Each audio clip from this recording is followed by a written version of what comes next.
path, Lilo. We did it. We're here. We made it. Yay! Oh, the plight of a business owner. Just too much to do always. Yep. Never ends. Oh my God. Well, thank you so much for being here. I am so excited to share your story with everybody. Let's tell everyone who you are and what you do. My name is Lilo, the owner and creator of LTS Botanical, where I make handmade home and body products ranging from home fragrance like candles, incense, wax melts, skincare like scrubs, lotions, and balms. I make herbal remedies such as like herbal teas, tinctures, and syrups, and then also bath and body products, so like bath bombs, shower steamers, bath salts, and soap and stuff, all that fun stuff.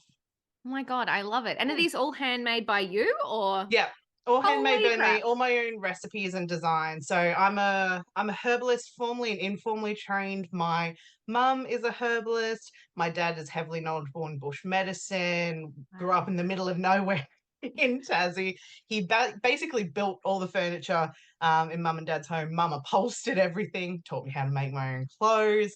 Both of Wow. them taught me how to garden in different ways. So mum was, really heavily into gardening for like flowers and herbs and stuff. And dad was very much the veggie gardener, taught me all of that. And yeah, so like anything that in the house, if they wanted something, they'd build it, or if they didn't know how to make it, they would get an artisan that knew how. So that's the type of world I like grew up in, and I just had all of that knowledge passed down to me. And then yeah, kind of, I always had that type of, no, I don't like saying handyman, but like I guess the crafter in me, or the maker in me. And it never really came to as like a, I guess surfaced as a career until about 3 or so years ago, when people, I'd make tea, or balms and lotions or soap for stuff, for people, and they'd be like, "Oh, this is really good. You should like sell this." I'm like, "No, no, no.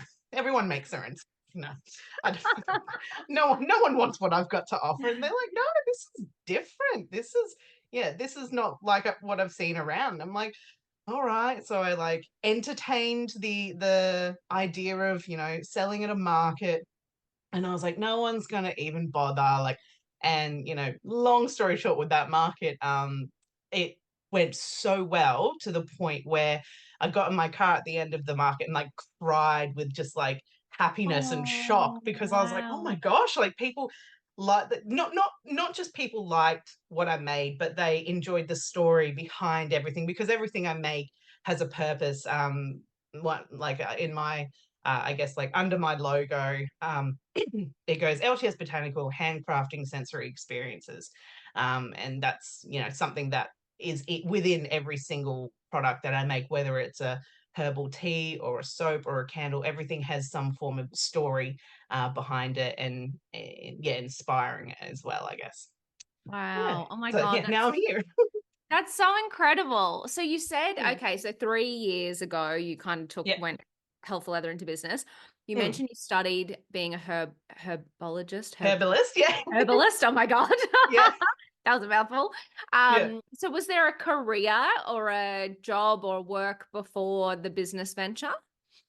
So that's this is Tell why me. Oh my God, tell when me. people like ask me about my story, I'm like, there's a lot in my story. So um I've started more musically. So like from the age of like 13, I was in a classical choir. I did a lot of, I'm half Filipino, so singing is kind of like built into you.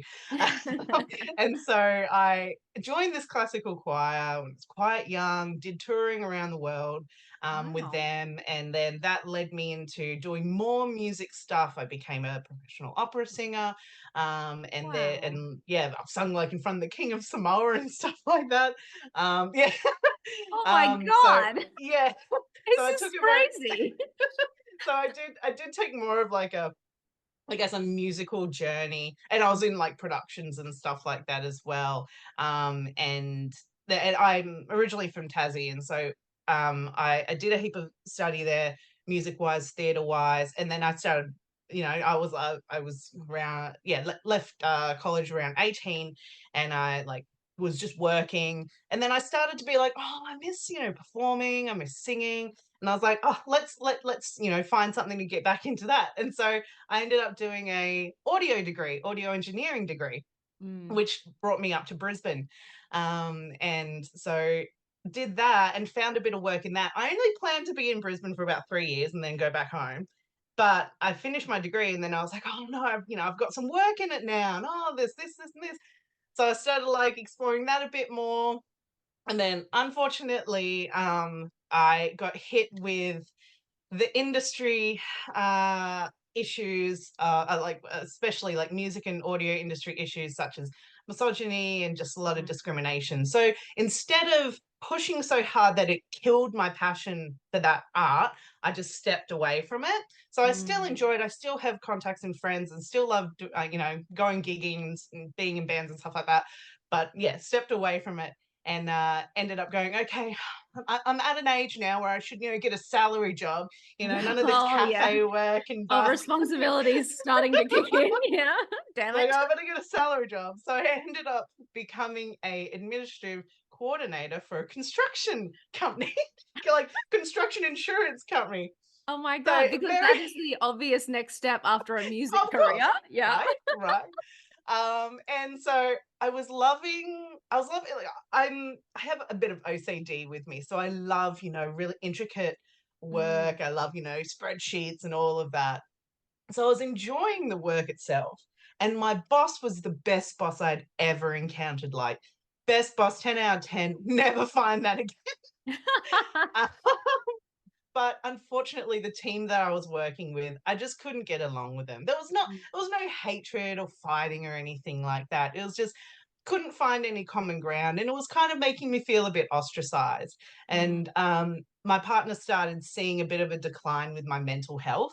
And Mm. also it was around the not the same time, but it was coming into the pandemic as well. And so we had to work from home. So I was even more, ostracized Wow. physically. And it got to a point where my partner was like, he would like see me go to walk to the office and be like I just loathed, turning on that Oh, that's computer. so sad. Yeah, and he could feel and see that, and he knows that's just not me. I'm not that type of Mm. person to be like, yeah. Mm. It was a very depressive time, and he was like, you need to leave that job, and I'm like, but I can't. It's pandemic times, and like, a lot of people have lost their jobs. I'm lucky to have a job, and it was really good money as well. So I felt like it was just what I had to do, Yeah. and then yeah, around that time, because a lot of us were we're either on doing Zoom calls or chats or Mm. whatever, and I would send people things, like candles or tea or whatever, to make them feel better, or be like, oh, this is nice or whatever, because they can't leave their homes. um, and that's when I started getting more of the compliments. "Oh, you should, like, sell this, like, everyone's doing side hustles now. It's like the era of side hustles. Get Yes. into it." I was like, everyone's doing this. No, no, you see like 1,000 candles, 1,000 soaps, like that. They're like, no, yours is different. Okay, okay. And so that's kind of the in between of Wow. where I came from doing not what I'm doing, and then all the way into, yeah, everything that I do now is all about being a maker, being a crafter, being sustainable, being self-sufficient, and yeah, really not just saying, oh, if you've got an idea, go for it, but Mm. really delving into a passion of yours and realizing that it can be something that you can live off of. So yeah. That's so cool. And so I want to know, Mm. because I'm super interested. So pre-recording, we were Yeah. having a little, we were having a little commiseration of how hard it is to run a business sometimes. But I'm really interested in, so one of the comments we made was, oh my God, you leave your 9 to 5 and you think that you're going to have all this freedom. And that's just a lie, everybody. Yeah. It's a lie. Because So I'm now going you work 24/7. to, totally. So you mentioned how when you were at that full-time job that it was really difficult, that your mental health suffered, that it was a really depressive time. How do you feel now, like knowing that business is so much fucking harder, like let's be real. But do you feel different now that it's yours and you're it's like fulfilling those like the craft side, the passion Mm, side, the creative side? Does it feel yeah. different? Yeah, there's definitely an elation that I get, even though I say to people, like, when I'm at the markets, for example, people are like, "What time do you get here?" And I'm like, "Oh, I wake up at 2 a.m." They're like, "Oh, 2 a.m.? Oh, Oh, yuck. a Friday? That's when I'm going to bed." Like, there's no way would I ever get up at 2 a.m. And once upon a time, I would have said the same thing. But Mm. it's because I'm, investing time, I'm getting up for something that I'm passionate about. I would never get up at 2 a.m. for a job that, I was For working a for corporate someone and admin job, yeah. yeah. That's not happening. And then yeah, same with the late nights. Like I'll Mm. find myself work. Like my partner will be like, "Are you coming to bed?" And I'm just like, "Oh, what time is it?" He's like, "It's midnight." I'm like, "Oh my gosh." I'm just stuck in the world of making, whether it be my candles or my soap or my scrubs, or it could even be down to, I'll be doing design on the laptop, design different design for my labels, or I'm working on social media content, or I'm planning different, networking events, or looking at things that, I want to go to expand my business knowledge. And the time just flies. And yeah, once upon a time, someone said, "Oh, this person, like, they work from like, 2 a.m. to 2 p.m., or 24/7." I would be like, if they're working for themselves and it's something that they're passionate in, I totally get it. When you say that to someone who works a 9 to 5, or hasn't have any knowledge of, working for themselves, or maybe they don't even have such a, passionate hobby, and you say all this stuff, they think you're crazy. They're just Mm. like, you need to like sort your You need a priorities life? out. Yeah. Yeah. Like, this But is my life. that's it. But it's like, yeah, this is my priority. This is Mm. my life. And it's something that, one, I am able to, get that mental relief. It's not oppressing me. It's empowering me, and it's more of a, even though people go, "Oh, I'm so stressed," and as we were talking before, it can be very stressful. It can be very scary. It can be very kind of like feel like you're hitting your head against a brick wall sometimes for Mm. some things, but that's growth. To me, that's growth. If I wasn't hitting those issues, it means I'm not growing. I'm not spreading my knowledge. I'm not able to, yeah, the issues or challenges to me is more of a growth rather than um a A full stop. problem. A barrier. There we go. Yeah. No, no, no, and I love that because I always say that to people, as stressful as business ownership is, I never would have gotten the experience and life skills and personal development if I was sitting behind a desk. So I worked for Telstra Yeah. for a decade. I was Yeah. like, if I had have stayed behind that desk, I'd be dumber. Yeah. You Yeah. know, I would just not have experienced half of the things that Yeah. I've experienced over the last another decade in Yeah. business. Yeah. Yeah. And and Yeah. you're so spot on. Like, I feel like because also the problems and challenges don't end. I think that there's this false sense of at some point I will hit a revenue number or a this milestone or a that Mm. milestone, or I'll have the course created or whatever, and Yeah. I will have no more problems in my business and my life. But they just actually get bigger. Yeah. You just The get more new problems. Yeah. That's it. You like you get to like level like 100 of like, oh yes, this is the stuff I've completed, and you got another 100 levels of things that now are gonna like become challenges, or like or more milestones, and you're like, all right, let's get this going. It's so true too, because it's Mm, like even then oh, TikTok's now a thing, or yeah, this happens or that happens. And it's so funny, like even if it's not, a business milestone, like the landscape changes and you've got to learn something new yeah, just to keep up with where you're currently at. yeah. It's pretty full on. Yeah, that's another reason why I'm, as I said before, always looking at different seminars or networking things, or just, other programs that I can be a part of, because, yeah, sales is always changing. My industry is always changing. Economy is always changing.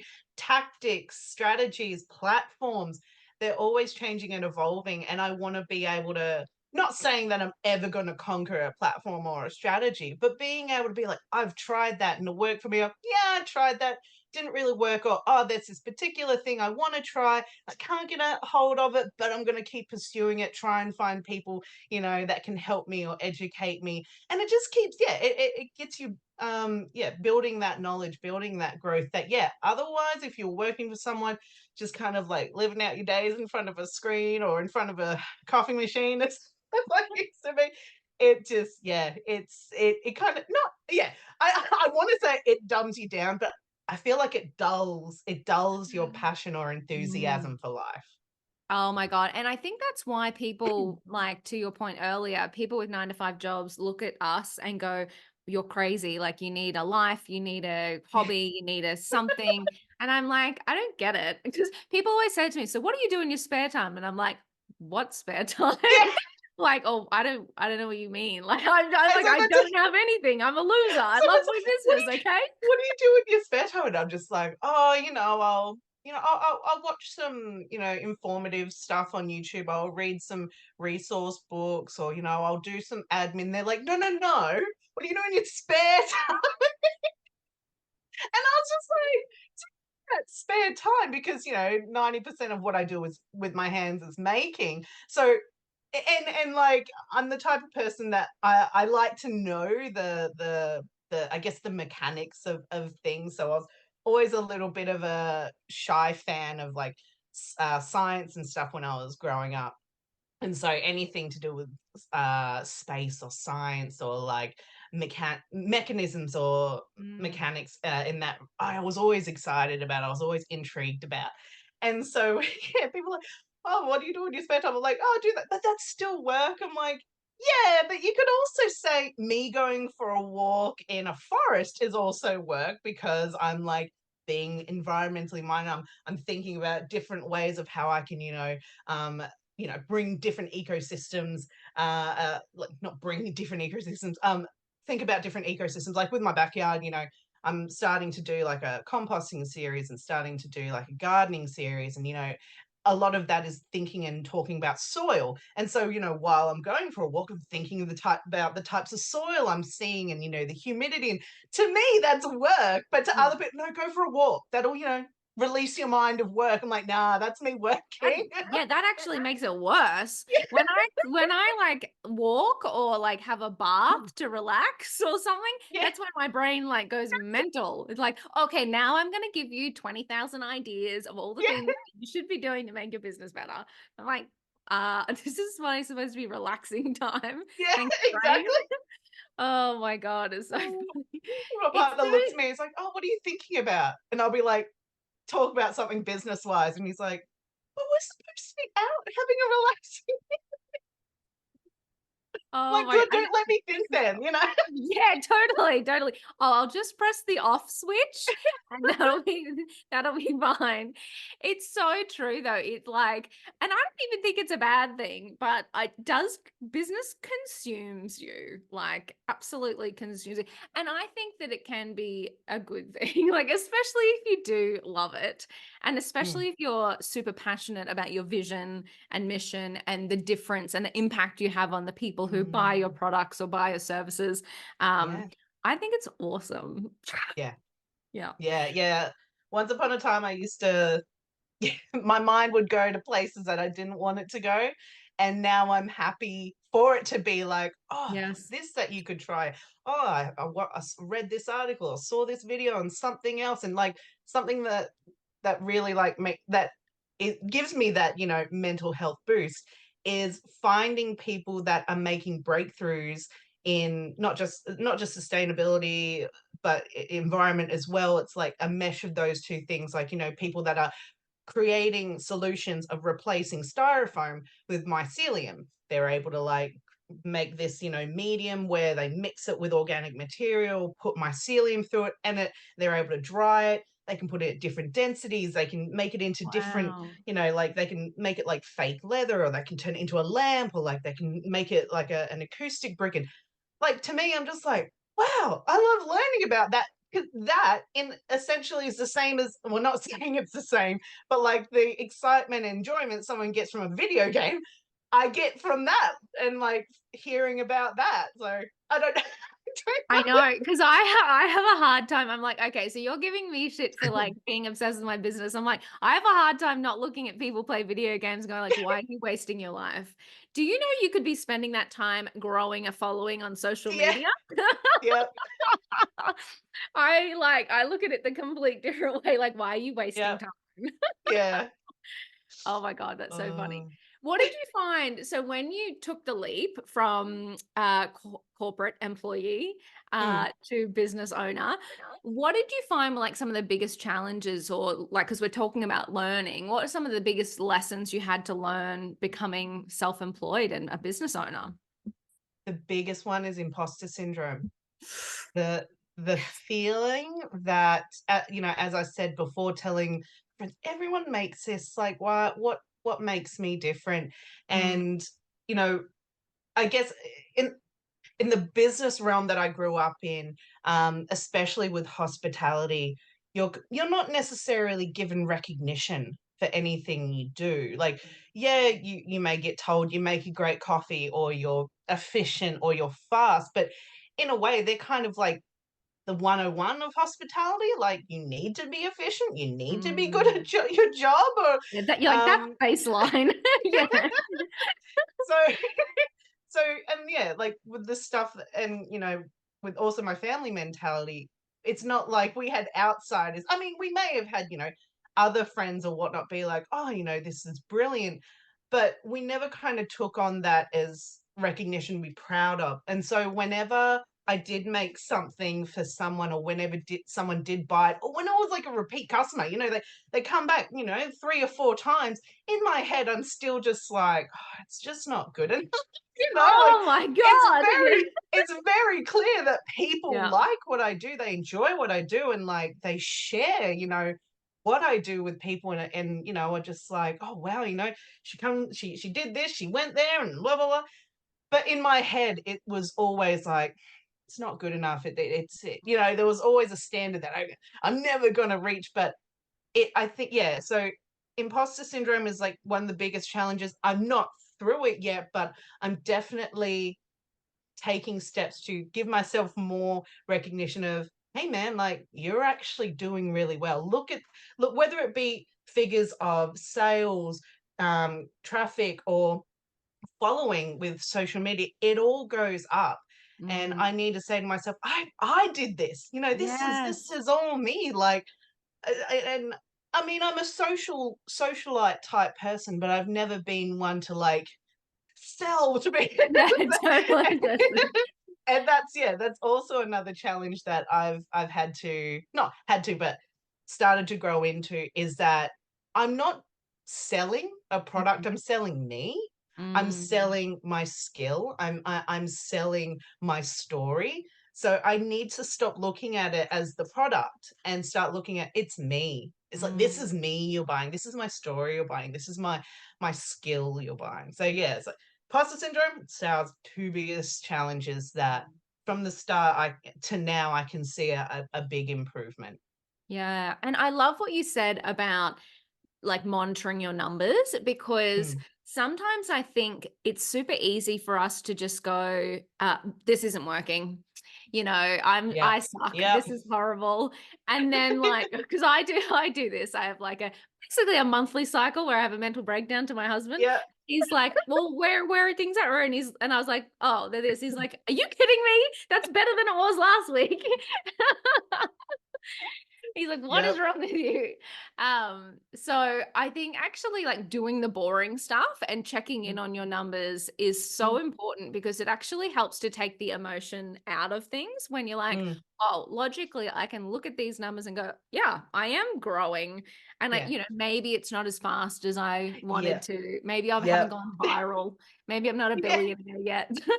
But things are actually improving. And you're right. You're like, I did this. Yeah. I'm the one that shows up every day and puts in the work. And Yeah. I'm achieving, but Yeah. I think sometimes we can just get in our own heads. And if we don't actually look practically at the customer feedback or the growth Mm. or the numbers, Mm. then it's so easy just to spiral out of control. Yeah. The biggest thing I've found as well is, yeah, getting that customer feedback.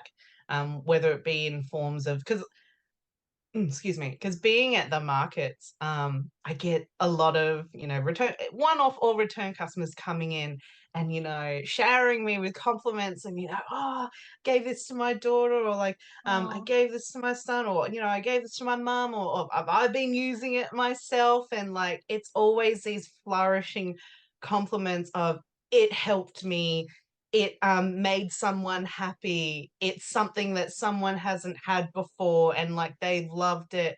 And getting that feedback, it's one of the biggest boosts of like, yes, I'm doing it right.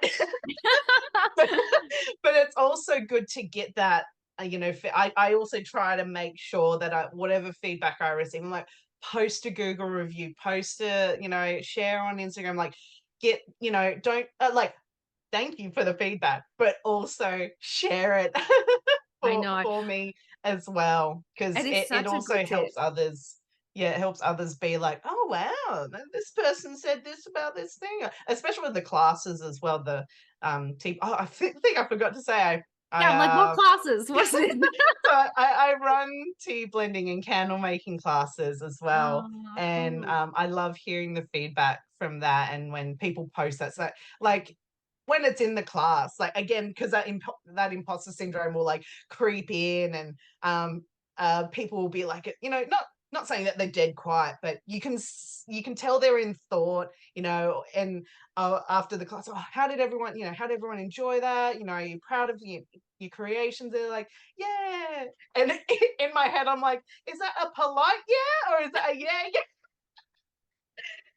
But then they'll post a review and it's just absolutely stellar, and it just, like, Mm. gets me all emotional because 'cause I'm like, "I had that impact on someone?" Like, I'm gonna get emotional now, but I'm like, "I had that impact on someone?" Like, wow, that's big for me because I never knew, that that person felt that way or got that type of experience from the class, so, Oh yeah, my I god. enjoy, yeah. The feedback is important. It really is. And I love what you said as well about, getting the people to actually post it because, Mm, that actually also helps with. So I know selling, you mentioned as one of the challenges. It's a challenge just for so many women in business. And it's like that positive social proof actually makes mm, the selling a little bit easier because then your yeah, customers are kind of doing it on your behalf, which yeah. is so helpful and so Yeah. beautiful. But also hard. Like I even know, like I am a salesperson. I've been a salesperson for 20 years. And I still like I see everyone like screenshot like their nice emails they get and messages and Yeah, post them. I don't want to do it. I'm like a salesperson by trade and I'm still like, yeah. I don't want to, I don't want to do it. I'm like, damn it, you tell people to do this. Why can't you Yeah. do it yourself? Oh, it's so annoying. Yeah. But it is so good. It is so Mm, important. If people are saying nice words to you, mm, then they're very, very much going to then say, oh, absolutely, share that on social media. Or yes, I'll post a yeah, Google review. Like people inherently, especially when they love what your product or service, they want to mm, help you and they want to support you. So yeah. yeah. That's another thing that I've also, enjoyed learning is that people wanna help you, people wanna Mm, support you, people want to encourage you. It was something that yeah, not that I never thought was a thing, but just for myself, I never thought, "Oh, you know what?" Again, it must be that imposter syndrome telling me that you're no good, other people are better than you, why would anyone mm, support you? But the fact that, yeah, I've had people be like, "No, I wanna support you," that they will, come up to me and say, what do you need? Like, where can I share your stuff? wow. Do you need help with events? Do you need help with, they will always ask me, what do you need help with? Because we want to help. And like, they may not even be, not saying that I have to have affluent people, but they could be someone that walks their dogs and walks their dog is a dog walker and goes, oh, I was walking so and so's dog, and I told them about the scrubs that you have or some of the candles that you have, and I got a sale that way. Like it's Wow. not the fact that again. I'm not asking for affluent people, but the fact that people anywhere and everywhere are like, I want to support you. I want to share what you do, who you are, and what you make because it's just so good. And I'm just like, "Oh, thank you. I didn't even ask for It's so awesome, and it's so cool because it's like, that doesn't cost them anything, yeah, that's just them loving what you're doing, loving your story, yeah, and sharing it, and that's yeah, so powerful. yeah. Oh my God, incredible. Oh my God, we could talk all day, I'm sure, but let's let's wrap up with one last piece of advice. So, reflecting on your time in business, what would Mm. be a piece of advice that you would give to another woman in business to help her on her journey? Oh,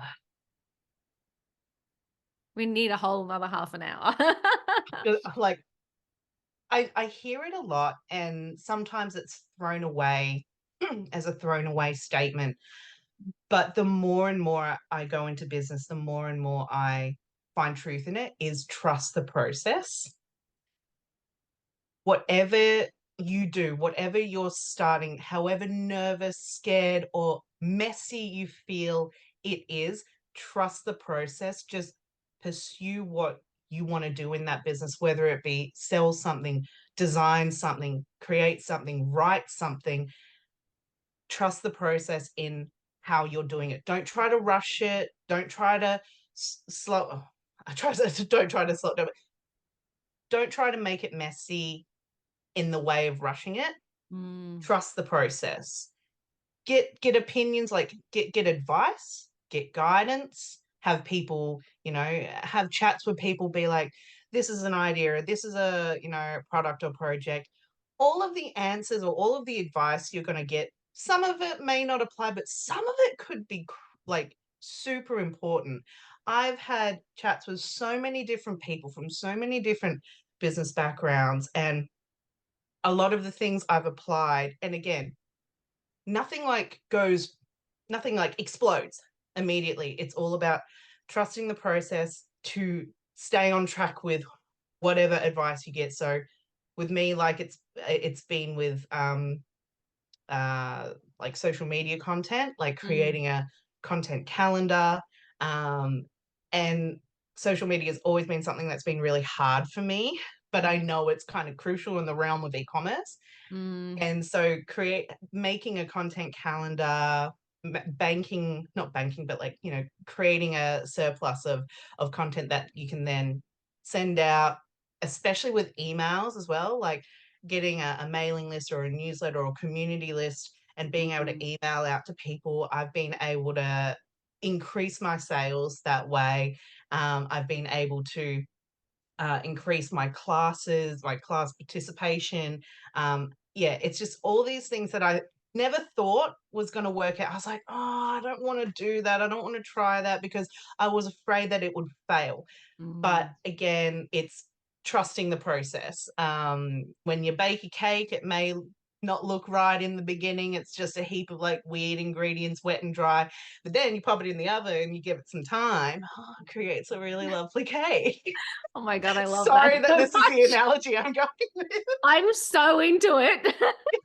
But that's literally what I have found. Mm. Again, my business isn't like woo straight away, but as we said, it's all going up, and it's because I'm trusting that process. I'm putting in the time, I'm putting in the effort, I'm giving things a chance, and it's proving to be beneficial. So hopefully that's a good answer. Oh, no, and I love it so much because I think, you're right. I think sometimes we want a silver bullet. We want just like one idea, one tactic to just explode our business and everything's hunky dory. Mm, But it isn't. It is just that trusting the process, putting one foot in front of the other, trying yeah, this, trying that, and even like stacking that. Like, okay, now I'm doing social and I'm doing email and I'm yeah, doing influencers and I'm doing this. And it's like it all adds up. And you're mm, right. Like, add that beautiful element of time yeah. and things do start happening. But trust the process. That's absolutely beautiful. I love it. Thank you, thank you, So good. Lilo, thank you so much for spending your time with us today on Spark thank you. TV. Yeah, it was an absolute pleasure to chat with you. And I know so many people You listening in too. would have gotten so much out of that. So thank you. Yay! No, thank you. I appreciate it a lot. It's been great chatting to you.